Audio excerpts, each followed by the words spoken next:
যেই লোক বাংলাদেশে তো নয়, বাংলাদেশ থেকে প্রায় 13,000 কিলোমিটার দূরে ওই ওয়াশিংটন ডিসিতে বসে থাকে, এই মিডিয়া সেই লোকের সাথে আমাদের মিটিং করিয়েছে।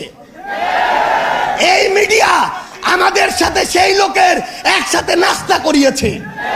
এই মিডিয়া আমাদের সাথে সেই লোকের একসাথে বৈঠক করিয়েছে।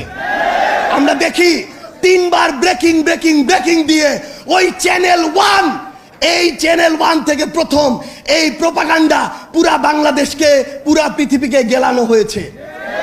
আমরা এখন ওই চ্যানেলের নাম দেখে শান্ত থাকবো না। আমরা দেখবো ওই চ্যানেলের মালিককে। আমরা দেখেছি ওই চ্যানেল 1-এর মালিক হচ্ছে গিয়াসউদ্দিন আল মামুন। আমরা দেখবো ওই গিয়াসউদ্দিন আল মামুনরা কার ছত্রছায়ায় এত বড় প্রোপাগান্ডা করার সাহস পায়। আমাদেরকে মিডিয়া কর্মীরা এটা পর্যন্ত বলেছে, ভাই আমরা কনফার্ম উনি দেশে নেই, কিন্তু উপরের চাপ আছে, আমাদেরকে ব্রেকিং দিতে হয়েছে। আমরা সেই সকল head of multimedia, head of news, ওই প্রডিউসার, ওই মালিকদের বলতে চাই, এই বাংলাদেশে এসব অপকর্ম করে আপনারা আর পার পাবেন না। আর আমরা ছাড় দিব না, ওই গোড়ায় গিয়ে আমরা হাত দিব।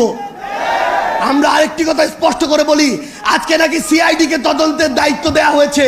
সিআইডি কে তদন্ত করতে বলবো, যেই লোক বাদী হয়ে এই কাজ করেছে তার আমলনামাটাও একটু যাচাই করবেন।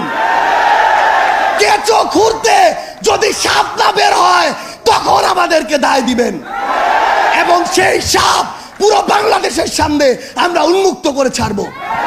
আপনাদের সাথে আমাদের আবারও দেখা হবে লড়াইয়ের রাজপথে অথবা বিজয়ে। ইনকিলাব জিন্দাবাদ।